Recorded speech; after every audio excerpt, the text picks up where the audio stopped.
Hi guys, Davie here and Tito here from Box Advisory Services, and we're here to do the Accountants React video. The last one we did was actually 12 months ago, last year, so it's been a while, and the only reason why is because it's been super busy. So I've got Tito, our sales guy, to help me out with this as well. So yeah, let's jump right into it. Tito, you want to introduce yourself? Hey guys, I'm part of the sales team here at Box Advisory. Yeah, I kind of walked into the office today and I got roped into here. So here I am. We want to see accountant reacting to it, and also a guy off the street that does not have any clue on what's going on. Nah, he does. But yeah, we just want to have like a more difference in reactions. So you have me, the accountant that's got 14 plus years in experience, and then we've got Tito that's got a lot of experience in sales. How many years in sales experience? About 10. He's worked 10 years. Yeah. And he's worked with a lot of small businesses before. So we just want to see how the reaction is and what the questions that I might not be picking up on that Tito might be picking up on. All right, so let's jump into it, Tito. Which one are we looking at? Okay, so today we're going to be talking about the COVID-19 disaster payment. More specifically, I guess, for New South Wales, if you don't get Centrelink or the DVA payment, which is the disaster payments, okay? I guess, who can really get this? Yeah, so the COVID disaster payment is actually for individuals. But just so you guys know, today is the 27th of August 2021. I'm putting this stamp here because once we say all this stuff and I answer these questions, it's been changing constantly because we don't know how COVID is. So these rules constantly keep changing. So what is this COVID disaster payment? The criteria is basically if you've dropped in hours in work, or you've dropped in pay as well. So basically, if you're an employee or a sole trader and you've been running your business and you've lost your hours, meaning that the lockdown impacted your business, and then as a result you don't go into the business anymore, so you don't have the shifts. If they reduce your hours by more than 20 hours a week, then you get about 600 bucks. But that's only during the period of this. 29th of July to the 4th. Yeah, that's 1 week. And then from this one, from here, changes. It goes to 750. Yeah. So the reason why that happened is because lockdown and COVID is a scary thing. So they just couldn't predict it, and I think $600 wasn't enough. A lot of people were crying for, and it's expected, man. Like, you've lost everything. Like $600 a week is not even enough to cover food and accommodation and rent. Cool. So it looks like this is to cover the entirety of Sydney and New South Wales? Oh yeah. So that's a good question actually. Or other areas of New South Wales. So why all other areas of New South Wales and why Greater Sydney? So why Greater Sydney is because the government locked them down first. Yeah. So that's basically it. And so they got impacted first, and then after it, they locked down the whole of Sydney and the whole of New South Wales. And as a result, they start getting their payment from in August rather than in July. Okay, cool. How do you make the claims for this? Oh, how do you make the claims? So yeah, that's a good one. So I believe you to make the claim, you actually have to go into MyGov. Yep. MyGov, don't confuse it between the MyGov to connect with your business. It's MyGov to connect with the government for Centrelink, for your tax returns. There's this MyGov account that you create individually under your name. Then it's actually really quick and easy. Like, you just need to jump online, log into your MyGov, put in your password. There's a button that prompts you straight away once you log in. Have you been impacted by COVID? Here's the COVID disaster payments. You click into it and it asks you a series of questions. Yeah, let's click on this, see how we can claim it. Okay. Ooh, there's a good thing that I want to mention here. It says here, claiming if you're an Australian resident and claiming if you're eligible working visa holder. So I've had some clients that are not Australian citizens and they thought automatically they're not entitled to this grant. Okay. That's actually not true. As long as they have a working visa and it's not expired, then they can actually get the grant as well. What you need to do if you get a payment, if you're getting COVID-19 disaster payment, you need to tell us about any changes to your circumstances within 14 days. What they're trying to say is that if any of these rules change for you in the last 14 days, you have to let them know, because you're basically not entitled if you if these change for you. So if you become, if you're not 17, well, that's probably not something that will change in the next 14 days. But it's more like if you're receiving some sort of other payment from Centrelink, like which is dad and partner pay, parental leave, and also if you're getting some sort of other payments from the New South Wales government or the state government regarding COVID grants. Okay. So if you're actually getting those other ones for your business, Yeah. so if you're a sole trader, so you might have some mates that are sole traders, Yeah. and they're getting like grants for their business, Yeah. then they may not be entitled to this COVID disaster, and they have to inform them. Okay. Also, the address is probably a big deal. You lived and worked or visited a Commonwealth declared COVID. Yeah. So I had a few clients ask me this because they actually lived outside the area, but they actually went to work in the hotspot. So they said, well, they're not entitled because they thought that they lived outside the area. Yeah. But technically, as long as they work in the hotspot, then they're entitled to this grant if they have reduction of hours or reduction of pay. Yeah. Okay. So, what other grants, I guess? Oh, is yeah. out there? So there's no more other, like I said before, there were grants for you personally, they're one-off grants. I don't know too much about that, but there are like business grants. So there is a New South Wales state grant that you can get paid to, but you have to be running a business. There's also other grants such as like a grant in Victoria, Queensland that have been impacted. Just tell us a little bit about this from what you've understand with this situation right now. So it's bloody confusing. Okay, cool. Yeah, it's so bloody confusing. That's about it. That sums it up. Yeah, so there are basically two grants. One grant is a weekly one, Yeah. paid fortnightly. What? Yeah, I don't know why they had to do it that way. Wait, what? It's a weekly grant paid fortnightly. They could have Okay. just said it was fortnightly. Fortnightly, yeah. So, and then there's the one-off grant. Okay. We'll start off the one-off one because that one came first. Oh, okay. Yeah, so like we said before, the dates of the lockdown started on the 26th. Yeah.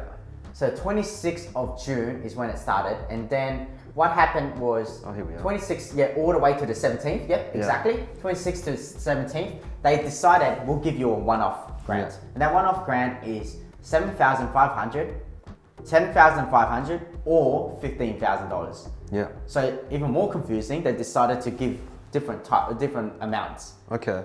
for businesses. Do you know how they work out the 7.5, 10.5, or 15K? No, I don't Yeah. actually, but how does that being worked out? Good question, Tito. So the question is basically, it depends on how big the drop is. Yeah. How big the drop of the income is. Yeah.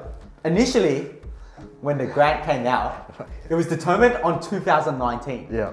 So any time in any date in 2019, basically any month in. No, actually, it's 26th of June to the 17th of July, 2019. Okay. So that you had to choose in that period. Yeah. Versus 2 years ago. Yeah.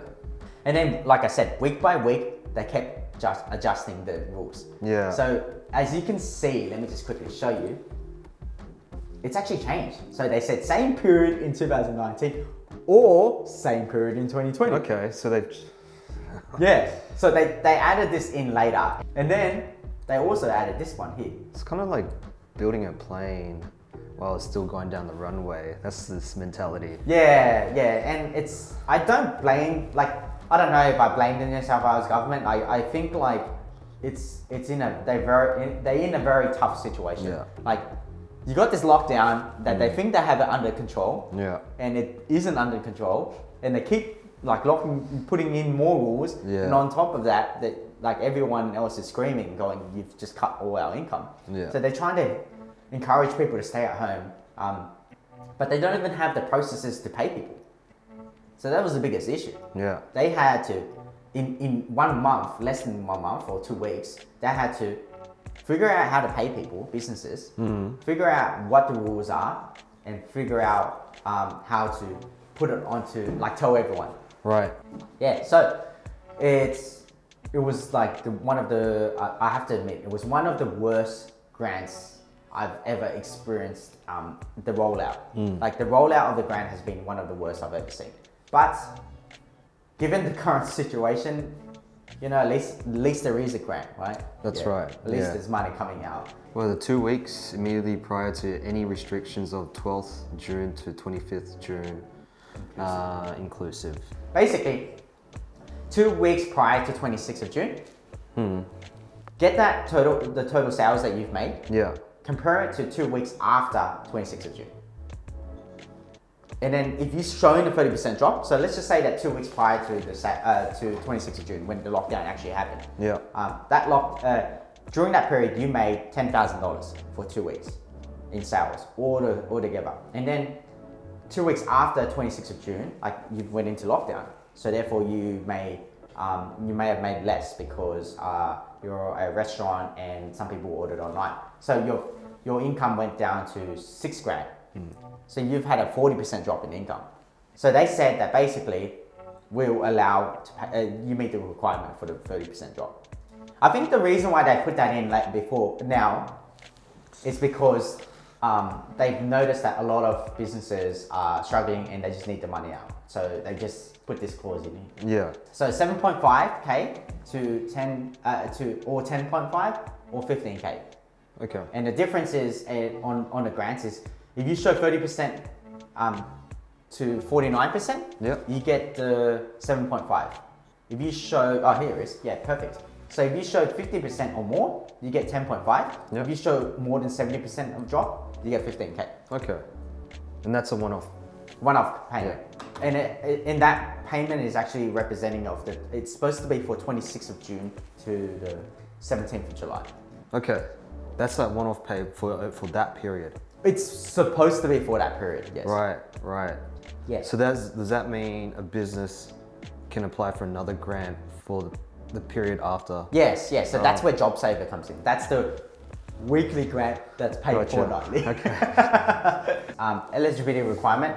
You need to have active ABN. You need to be actually running a business, yep, and demonstrating that you're running a business on the 1st of June. There's one thing that doesn't state it here, but look, they've been requesting for it in the application. Yeah. Is that you have to actually be GST registered. Oh. So GST registered means that you turn over 75K or more. Yep. Yeah. So that's where there's that part. Even if even if it's a new business, right? Yes. And they just didn't hit 75K, but if they're registered for GST, they'll still be eligible. Is that what you're saying? Yeah. So they've excluded them out. And the crazy thing is this eligibility list here says you have to have a $75 to $50 million turnover in the year of 30 June 2020. Gotcha. So what if your business wasn't even running in 30 June 2020, during that year? Then automatically you think you're not eligible. So the story is, the people that started their business in 1st of January or 1st of March 2021, yeah, I've been getting them to apply anyway, because it just doesn't seem right. It doesn't make any sense to me that they're comparing to 2020. Yeah. So they also then changed the rules about who's eligible and how do you prove the 75K turnover. So you can be under 75K, but can show that you have an annualized 75K. So what I mean by that is, let's just assume they started in April 2021, and in April 2021 to June 2021, they show $30,000 in income. Okay. They under 75K, and they actually under 75K if you compare it to 2020, because they weren't even in business. Yeah. But I've actually found that I've applied, and I believe there have been some clients that have got the grant. So they've let them off because they look at that period, and they annualize it and say times that by 4. That's April to June is only 3 months in the year. Times that by 4, that's 120K. Yeah. So 120K turnover meets that requirement, even though that this specifically says 2020. It's crazy that they have not updated this part here yet. Another thing is GST. So if you're not registered for GST, you can still also apply, but the application process denies you and stops you from applying. Okay. So you have to call Service New South Wales and then tell them about the situation. Yeah. And I think I've heard that they're trying to fix this problem right now. They're actually trying to fix it. Okay. Yeah, so they're still trying to fix that application. But yeah, that's the most one of the most important things about it. Another important thing is that they say ineligible businesses here. So what is an ineligible business? Basically, if you know how we were talking about the COVID disaster payment for Centrelink, the 750? Yeah. If you are receiving that personally and you run your business as a sole trader, you can't actually get both. Yeah, which you mentioned earlier. Too. Yeah, so you can't get both of them. But if you're running a company and you employ yourself as an employee, technically that's two different entities. You're an employee, and your hours have dropped, and you have a business that have been impacted by lockdown. Technically, they can get the COVID disaster payment, 750, and the company or the business can also get this grant. And the JobSaver that we're going to go about and talk about later. So it's a bit confusing, right? Some people think, oh, I've got this Centrelink payment, 750 coming in, therefore I can't apply for this one-off grant. That's actually necessarily not true. You're probably really confused. Yeah, man. That's all good. Let's just keep moving forward. Yeah, so that's one really important factor about it. So this part here is, I totally agree with you, you need an accountant. So one of the eligibility requirements is get an accountant to verify your income. So do you know what they did? The government didn't have necessary people to be able to assess it.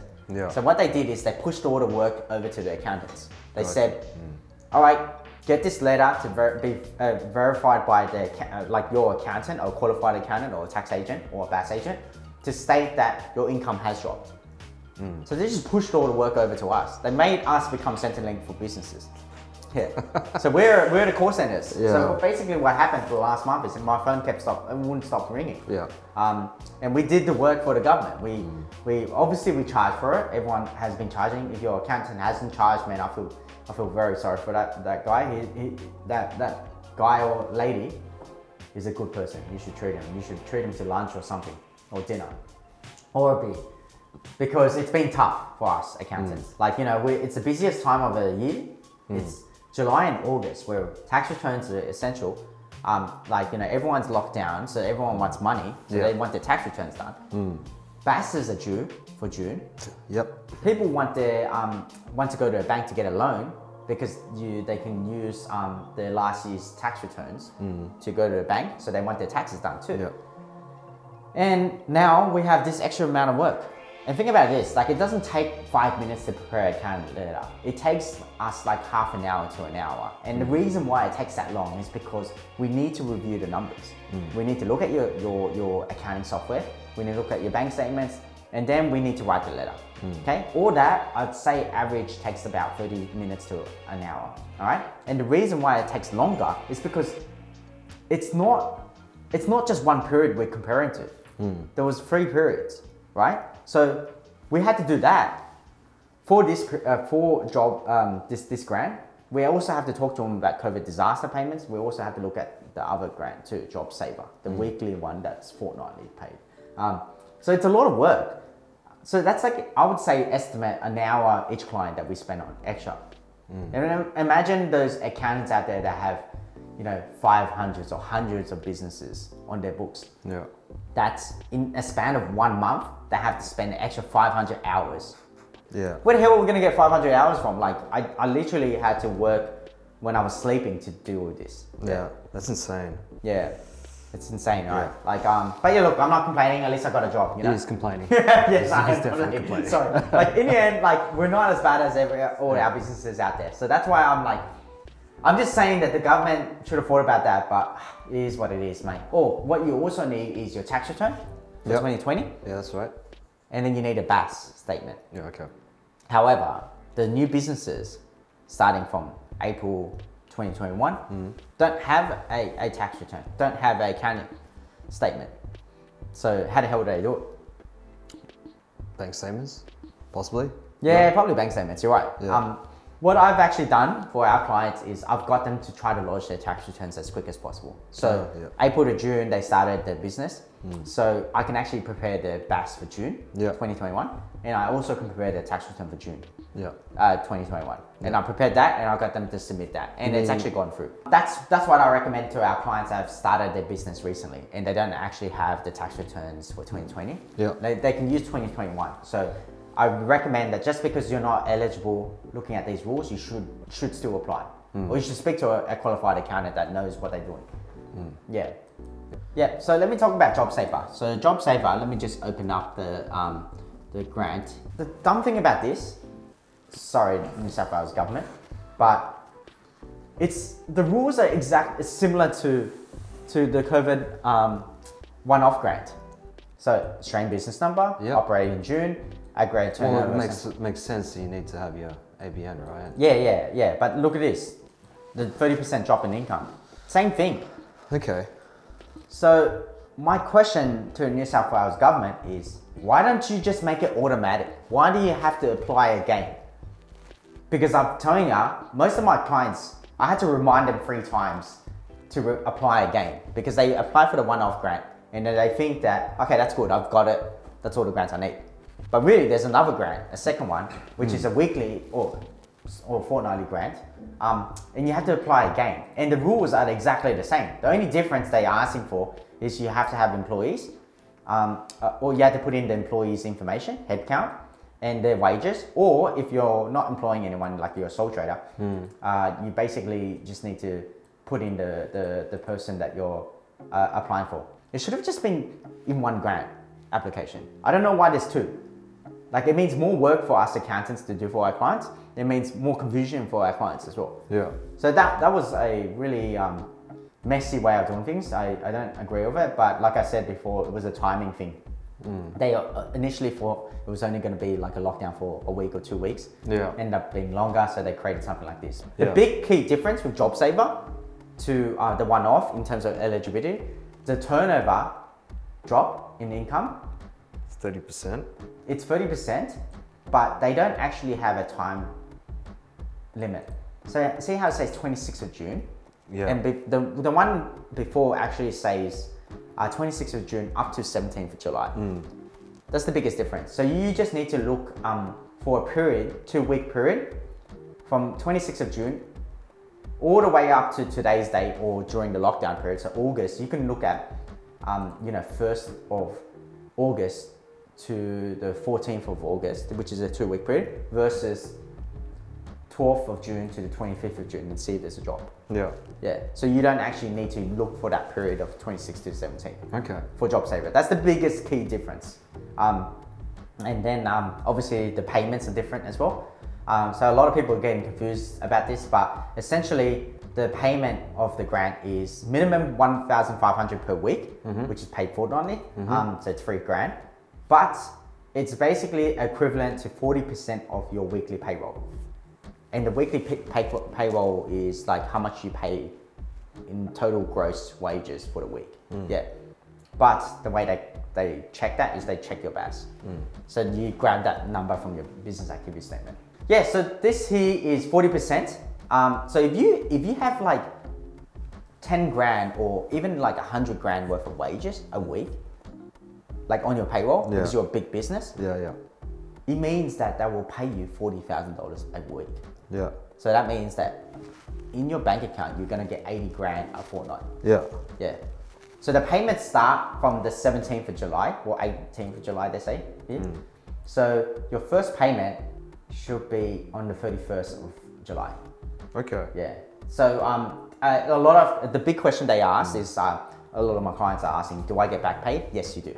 So if you lodge your application in August, you're still going to get back paid from 17th of July.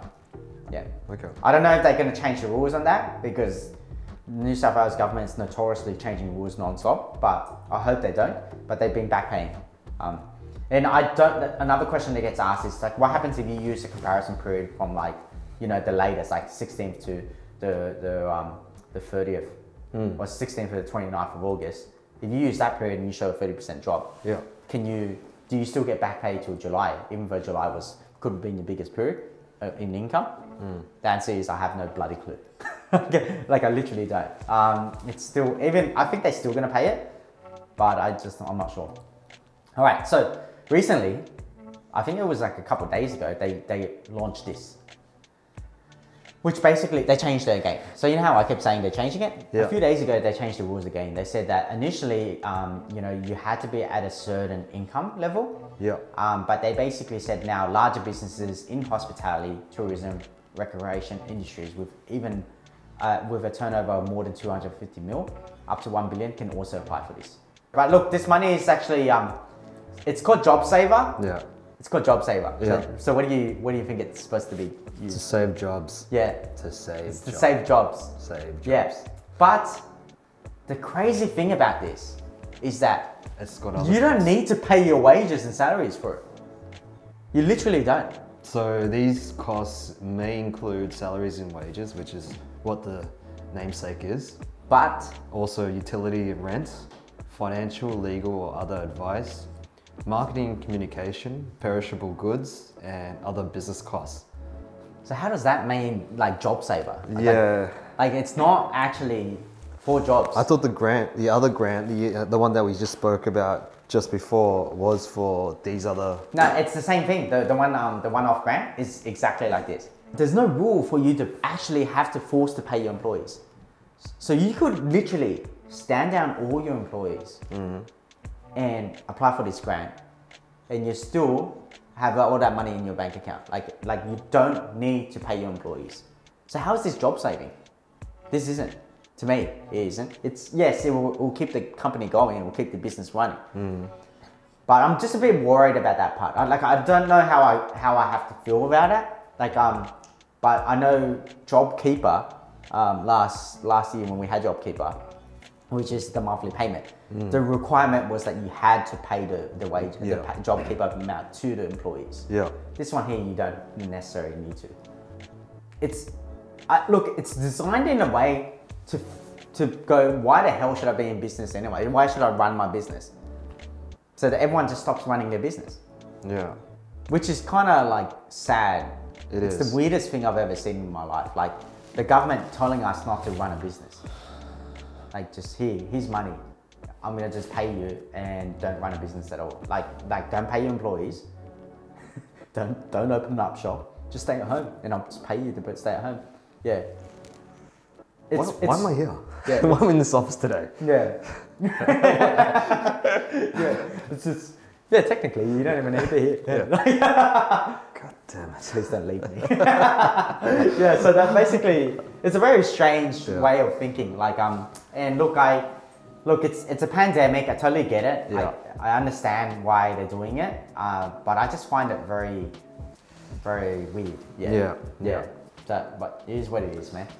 Once you've applied for, let's just assume that you're eligible for 4 of them. Once you apply for COVID disaster payment, once you apply for the one-off grant, and once you apply for JobSaver, if you're based in New South Wales, thankfully, there's no more grants that you need to apply for. That's it, free grants. Yeah.